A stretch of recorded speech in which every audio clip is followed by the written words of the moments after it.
Welcome to Aadya media. ఆంధ్రప్రదేశ్లో మొదట 3 రాజధానుల అంశంపైన మొదలైన రాజకీయాలు ప్రస్తుతం 3 పెళ్లిళ్ల చుట్టూ తిరుగుతున్నాయి.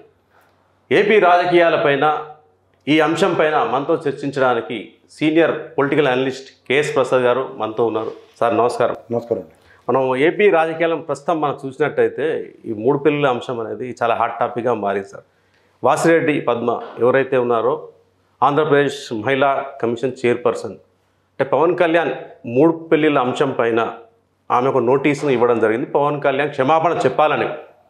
ఎందుకంటే సమాజంలో స్త్రీలను అగౌరవపరిచేలా స్త్రీ ఒక భోగ వస్తువుగా, అంటే స్త్రీలను కించపరిచే విధంగా ఈ 3 పెళ్లిళ్ళ అంశం ఉందంటూ తప్పకుండా పవన్ కళ్యాణ్ క్షమాపణ చెప్పాలని ఆమె డిమాండ్ చేస్తున్నారు. అయితే ఇదే అంశం పైన జన సైనికులు కూడా ట్విట్టర్లో 18 ప్రశ్నలు సంధించారు మహిళా కమిషన్కి. 2021, 22, 2019 దాదాపు మహిళల పైన చాలా అఘాయిత్యాలు జరిగాయి. మహిళల మాన ప్రాణాలకు విఘాతం కలిగినప్పుడు ఈ మహిళా కమిషన్ ఏమైపోయింది? అంటే ఈ 2 అంశాలపైన అంటే మీ అనాలిసిస్ ఏ విధంగా ఉంటుంది? ఒక గులివింద గింజ ఇంకో గులివింద గింజని ఎంచుతుంది, ఎవరు నలుపులు ఎవరో తెలుసుకోకుండా. ఇప్పుడు జనసేన పార్టీ అధినాయకుడు పవన్ కళ్యాణ్ గారు, అలాగే వైఎస్ఆర్సీపీ అధినాయకుడు జగన్మోహన్ రెడ్డి గారు, ఈ 2 కుటుంబాల విషయాల్లో ఒకరికొకరు మాట్లాడుకుంటే ఎంత హీనంగా ఉంటుందో. ఇవాళ సమాజంలో రాజకీయాలు ఒక రాజకీయ నాయకుడు వేసేసి రాజకీయ నాయకుడు అన్న కోణం నుంచి ఒక రాజకీయ నాయకుడు కుటుంబం వేసేసి ఒక రాజకీయ నాయకుడు కుటుంబాలకు వెళ్ళిపోతున్నాం. ఇప్పుడు మనకు ఒక ఫ్యామిలీ ఉంటుందండి, ఎవరికైనా సరే. ఆ ఫ్యామిలీ వెనకాట్ల ఒక 10, 20, 30, 40, 50 కుటుంబాలు ఇంటర్లింక్ అయి ఉంటాయి. ఏ ఒక్క కుటుంబ సభ్యుడికైనా ఒక చిన్న పొరపచ్చలు అతని నిజ జీవితంలో వస్తే అది రాజకీయాలకు ఆపాదిస్తూ మాట్లాడడం ఎంతవరకు సమంజసం? ఒక విషయానికి వస్తే ఒక ప్రేరేపితమైన అంశాన్ని వాళ్ళకు అనుగుణంగా మాట్లాడుకునే దీంట్లో సెల్ఫ్ గోల్ వేసుకున్న పవన్ కళ్యాణ్. ఇప్పుడు ఆయన చూడండి, ఆ సభలో భావావేశాన్ని ప్రదర్శించి ఒకదానికొకటి మాట్లాడుతూ ఎక్కడి నుంచి ఎక్కడికో ఇంటర్లింక్ చేసుకుంటూ అనవసరమైన చెత్త అంతా మాట్లాడారు. మీరు ఇది గమనించగలిగితే ఒక పదం వాడారు ఆయన. నేను 3 పెళ్ళిళ్ళు చేసుకున్నాను, విడాకులు తీసుకున్నాను రా చట్టపరంగా స్టెఫనీలు అన్న మాట మాట్లాడాడు. మీరు జాగ్రత్తగా గమనించగలిగితే ఆయన మొదటి మ్యారేజ్కి, రెండో మ్యారేజ్కి మధ్యలో విడాకులకి ఒక అబ్బాయి పుట్టాడు. వేరే ఆవిడతో విడాకులు వచ్చేదాకా మళ్ళీ మ్యారేజ్ చేసుకోలేదు. ఈ మధ్య గ్యాప్లో యాప్ట్ అయిన వర్డ్ ఆయన ఏదైతే మాట్లాడారో స్టెఫనీ అనే కాన్సెప్ట్కి ఆయన అంతా ఆయనైతే సెల్ఫ్ గోల్ వేసుకున్నాడు. అలా 3వ పెళ్లి విషయంలో కూడా ఆ 3 చైన్లు ఒకసారి గమనించగలిగితే డైవర్స్ కన్నా ముందు సంసార జీవితం ఎలా ఉందా అన్నది ఒక ప్రశ్న కనుక ఆయన వేసుకోగలిగితే ఖచ్చితంగా ఆయన సమాధానం వస్తుంది. కానీ ఆ భావావేశంలో ఆయన ఉద్రేకానికి గురై మాట్లాడిన దాంట్లో ఏమైంది? సెల్ఫ్ గోల్ వేసుకున్నాడు ఆయన. వివాహ వ్యవస్థ పట్ల ఎవరికి ఎంత అవగాహన ఉంది, ఎవరికి ఎంత కన్సర్న్ ఉంది? మీరు ఆ మాటకు వస్తే మీరు మోగాడు కదా, నేను కదా, ఎవరు కాదు.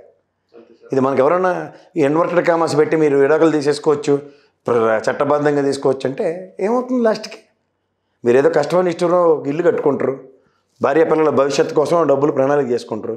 తెగతంపులు చేసుకుంటే ఇల్లు పిల్లలకే ఇల్లు చెందుతుంది. ఆవిడని పోషించాలి, దానికి కూడా భరణం మీరే ఇచ్చుకోవాలి. ఓవరాల్గా మీరు రోడ్డు మీదకి వస్తారు, రారా? వస్తారు. అలాంటి పరిస్థితులు అందరికీ తెలిసి కూడా వివాహ వ్యవస్థలో ఎవరి కుటుంబంలో అందరూ రాముడు సీతలో బతికేస్తున్నారు చెప్పండి? 100కి 100 మందికి అందరికీ ఇంట్లో గ్యారెంటీగా వచ్చిన ఇన్సిడెంట్ మీద ఇటు వస్తాయి. కానీ సర్దుకుపోవడం అన్నది వివాహ బంధం యొక్క ప్రామాణిక సూత్రం. ఆ 7 వెళ్ళినట్టు ప్రమాణాలు 7 ఉంటాయి. ఏముంటాయండి?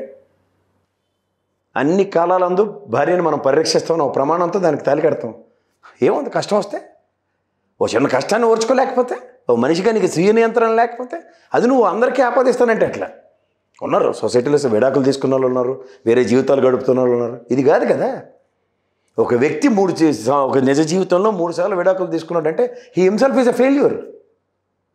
ఒకటి ఇదేమన్నా ఎక్స్పెరిమెంట్లా? ఒకటి ఫెయిల్ అయితే రెండోది ఫెయిల్ అయితే మూడోది. వివాహ వ్యవస్థ ఎంత పటిష్టమైందండి ఆంధ్రప్రదేశ్లోనూ భారతదేశంలోనూ. మనకి ఇవాళ ఒక విలువలతో కూడిన వివాహ వ్యవస్థ, హిందూ సాంప్రదాయం అని ప్రపంచం అంతా మన పక్క తిరిగి చూసి గర్వంగా చెప్పుకుంటున్న తరుణంలో ఇలాంటి దాష్టికలు చేస్తుంటే, అందుకే బీజేపీ వాళ్ళు ఎప్పటికీ ఈ జన్మకు కాకపోతే వచ్చే జన్మకు కూడా రూట్ మ్యాప్ ఎవరు వాళ్ళు. ఎందుకంటే వాళ్ళు హిందూ భావాలు ఇలా పుణికిపుచ్చుకుని ఉంటారు. సాంప్రదాయ విలువల్ని హిందూ ధార్మికతని అంతని పరిరక్షించడానికి వాళ్ళేవో వాళ్ళ పందాల్లో వాళ్ళు నడుచుకుంటున్నప్పుడు ఈ కాళ్ళలో కంపలో తగిలితే ఎలాగా? ఇది వాళ్ళ భావజాలం కింద చేస్తానంటే ఎట్లా? కాబట్టి మీరు అర్థం చేసుకోండి. అందుకనే ఏమవుతుంది, రాజకీయ క్షేత్రంలో రాజకీయ పంథ అన్నది ప్రతి ఒక్కరికి చాలా ఇంపార్టెంట్. అది ఒక మార్గం నిర్దేశిస్తుంది. ఆ రాజకీయ మార్గంలో వెళ్తున్నప్పుడు కొన్ని అవరోధాలు వాళ్ళంతటా వాళ్ళే తొలగించుకోగలుగుతారు. కానీ ఇక్కడ ప్రతిరోజు నుంచి నీకు మొదటి రోజు నుంచి అవరోధాలు నీకు నువ్వే క్రియేట్ చేసుకుంటావు.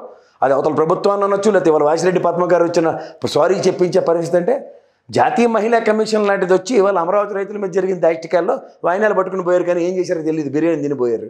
కానీ ఇక్కడ ఉన్న మహిళా కమిషన్ అన్ని విషయాల గురించి మీరు అన్నట్టే 18 ప్రశ్నలు సంధించారు.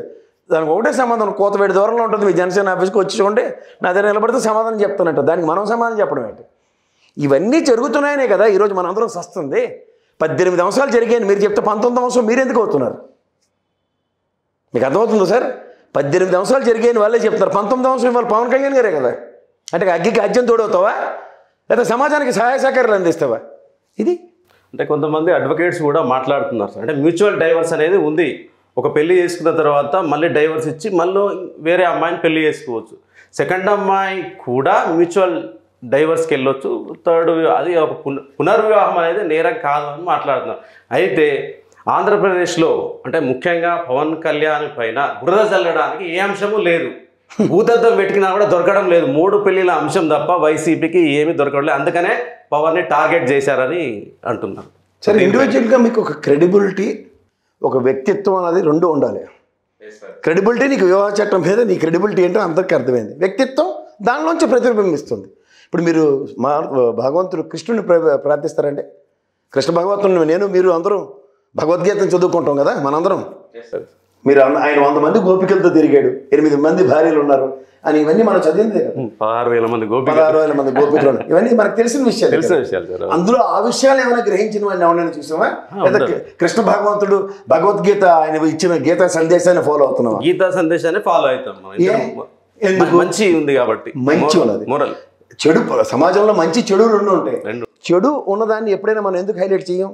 అది అవసరం లేదు కాబట్టి, సమాజ హితం కాదు కాబట్టి. సమాజం అంటే ఏంటంటే మీరు నేను ఆయన ఓ నలుగురు కలిపి ఉన్నదే సమాజం. ఆ నలుగురు ఏం చేస్తున్నారో మనం ఆ సమాజానికి అనుగుణంగా నడవడమే సమాజ హితం. ఈ రెండు కాకుండా అవుట్ ఆఫ్ ద బాక్స్ నేను చేస్తానంటే సమాజంలో వాడిని వేలెత్తి చూపిస్తారు. అవునంటారా కాదంటారా? ఇవాళ ఆ పరిస్థితి ఎందుకు తెచ్చుకుంటున్నాం అన్నదే కదా ఫస్ట్ ప్రశ్న. ఇవాళ నీకు కష్టమని ఇష్టం గొప్పిడి తెరిస్తే ఏముందండి? ఎవరి జీవితం నీ జీవితం ఇలా గొప్పిడి తెరవండి ఏముండదు. నా జీవితం కూడా గుప్పిడి తెరిస్తే ఏమి ఉండదు. ఆ గుప్పిడి తెరిపించుకునే పరిస్థితి ఎందుకు తెచ్చుకుంటాం అనేది చాలా ఇంపార్టెంట్. అదే ప్రమాణం. నా కారు వేసుకొని నేను వెళ్ళి నా స్టూడియోకి వచ్చి నేను మాట్లాడి వెళ్ళిపోతే ఏమి ఉండదు. కానీ ఓవర్ యాక్షన్ చేసామనుకోండి ఎప్పుడైనా సరే ఖచ్చితంగా దానికి సమాధానంలో సమాజానికి చెప్పవలసి వస్తుంది. సమాజం నన్ను వెలేసింది అనుకోండి, నేను ఎక్కడ నిలబడతాను? నేను వేరేదేం సృష్టించుకోలేను కదా. ఈ సమాజం ఈ విధంగా ఉండమని చెప్పింది అవే కదా. ఇప్పుడు మీకు చిన్నప్పటి నుంచి ప్యాంటు షర్ట్ వేసుకుని పుట్టినప్పుడు ఎవరికి బట్టలు లేవండి, మీకు చెప్తున్నాను. కానీ మనం బట్టలు వేసుకొని ఎలా స్టార్ట్ చేసాం? మన తల్లిదండ్రులు చెప్పారు. హత్తెరి నేను ఇవాళ రోడ్డు మీద వెళ్తుంటే ఒక పిచ్చోని చూసిన వాడు ఒంటి మీద బట్టలే లేవు, నాకెందుకు బట్టలు వేసుకుంటున్నారు అని మీరు అన్నారు అనుకోండి, అప్పుడు వాడికి మనకి తేడా ఏంటి? అంటే సమాజంలో మనం అందరం ఎలా ఉన్నాం, మీరు ఎలా ఉన్నారో నేను అలాగే ఉంటున్నాను. మన మొహాలు వేరు. ప్యాంటు షర్టు మీరు వేసుకున్నాను, నేను ప్యాంటు షర్ట్ వేసుకున్నాను, అంతే. అది సమాజం మనకు నేర్పిన కట్టుబాటు అంటారు. ఆ కట్టుబాట్లకి విలువలు ఎప్పుడైతే ఇవ్వమో సమాజంలో ఖచ్చితంగా వీలైతే చూపబడతారు. అప్పుడు నువ్వు ఆవేశానికి ఆక్రోశానికి గురి ఇంకా సమాజాన్ని డ్యామేజ్ చేద్దామంటే ఎట్లా అవుతుంది? మీకు అర్థమవుతుందా? ఒక తప్పు జరిగింది మీ వలన, నా వల్ల జరిగింది, నన్ను గల్లా పట్టుకున్నారు అనుకోండి, ఆ తప్పు చేయనని తప్పించుకుని దండం పెట్టి వెళ్ళి బాబు ఈసారి నుంచి ఆ తప్పును పునరావృతం చేయనని చెప్పి వెళ్తే మర్యాద, సమాజానికి మనం ఇస్తున్న రెస్పెక్ట్. నువ్వెవరా నన్ను గల్లా పట్టుకుంటావు, నేను మళ్ళీ అదే తప్పు చేస్తానంటే ఆలోచించుకోండి మీరు. ప్రశ్న మనం సమాజానికి వేసే ముందు ఆ ప్రశ్నకి నీ దగ్గర సమాధానం ఉందా అన్నది చాలా ఇంపార్టెంట్. అంటే వైసీపీ నాయకుడు ఒక ఆయన అశ్లీల వీడియోలు, తర్వాత వచ్చి ఒక నాయకుడు వచ్చి అసభ్యంగా మాట్లాడాడు ఫోన్లో, మాజీ మంత్రి గారు వచ్చేసి క్యాసినో పెట్టేసి చీర్ గర్ల్స్తో డ్యాన్సులు చేయించాడు. అప్పుడు ఏమైంది మహిళా కమిషన్? అప్పుడు ఎందుకు మాట్లాడలేదు? అంటే మహిళలు అంటే గౌరవం లేదా? పురుషులకే నోటీసులు పంపిస్తారా? సరే, ఇవాళ నేను అదే చెప్తున్నాను. సమాజంలో 18 సంవత్సరాలతో మనందరం బాధపడుతున్నాం. ఇవాళ తెలుగుదేశం వాళ్ళు 800 పైచీలకి అని చెప్పి ఒక దాష్టికలని ఒక పుస్తకం వేసి తీసుకెళ్ళి ఇచ్చారు. 800కి ఇంకో 10 యాడ్ అవుతున్నాయి, కానీ 800కి తగ్గాయా? చాలా మనం ఎవరి ప్రయత్నం వాళ్ళు చేస్తున్నప్పుడు ఇంకొకటి యాడ్ అవుతుంది అనుకోండి మన వలన. నేను అదే చెప్తున్నాను. 18 ప్రశ్నలు సంధించిన జనసేనకి ఈయనే ఒక ప్రశ్నగా 19వ ప్రశ్నకు కూడా మహిళా కమిషన్కి వేస్తుంటే ఎట్లా? మహిళా కమిషన్ ఆల్రెడీ ఇవాళ తెలుగు సమాజానికి తెలిసిందంటే అక్కడికి రావట్లేదని తెలిసిపోతుంది. 19తో కూడా నువ్వు అక్కడికి రావట్లేదంటే అంటే ఆవిడ పిలిచి ఎక్స్ప్లెనేషన్ అడిగినప్పుడు నువ్వు కూడా మహిళా కమిషన్కి వెళ్ళలేదనుకో, వాళ్ళకి ఇది ఒక అడ్వాంటేజ్ అవుతుంది కదా. నేను నా మహిళా కమిషన్గా ఇన్ని ప్రయత్నాలు నేను చేసినా ఈ 18కి నేను సమాధానం ఇవ్వలేకపోతున్నాను, లైక్ పవన్ కళ్యాణ్ అన్నారు అనుకోండి. అవకాశం వారు ఇచ్చిన వాళ్ళు, మీరు ఇచ్చినట్ట నేను ఇచ్చినట్ట. మహిళా కమిషన్కి కొన్ని తప్పు అనిపించిన ప్రమాణాల్లో పవన్ కళ్యాణ్ గారు కూడా నేను పిలిచాను. ఆయన అయితే ఇవాళ నాకు సమాధానం చెప్పడానికి రాలేదు కదా. అలాగే ఈ 18 మంది కూడా నాకు సమాధానం చెప్పలేదంటే ఏం చేసినట్టు? ఆ వెసులుబాటు ఎవరు ఇస్తున్నారు? ఇలా వెసులుబాట్లు తీసుకోవడానికి సమాజానికి మనమే అవకాశం కల్పిస్తూ తిరిగి సమాజంలో ఉన్నందుకు మనమే మనం ప్రశ్నించుకుంటుంటే అవుట్కమ్ ఎక్కడ ఉంటుంది? అంచేత ఏంటంటే స్వీయ నియంత్రణ చాలా ఇంపార్టెంట్. అందరూ మాట్లాడగలరు. ఆ దౌర్భాగ్యం భాష మీకు రాదా నాకు రాదా?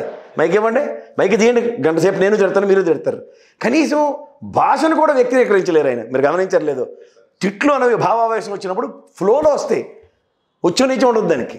కానీ స్క్రిప్ట్ ప్రకారం చదువుతూ బీప్ అన్న దగ్గర ఒక తిట్టు, బీప్ అన్న దగ్గర ఇంకో తిట్టు ఉంటే అది భావావేశం అవుతుందా, భావ వ్యక్తీకరణ అవుతుందా? ఆఖరికి నీ భావావేశాన్ని కూడా భావ వ్యక్తీకరణకి ముడిపెట్టి మాట్లాడుతుంటే ఖచ్చితంగా అది స్క్రిప్టెడే, ఉడుకుమొత్తాను అంటారు దాన్ని, అంతకని ఇంకేమన్నారు. Thank you sir. థ్యాంక్స్ అండి.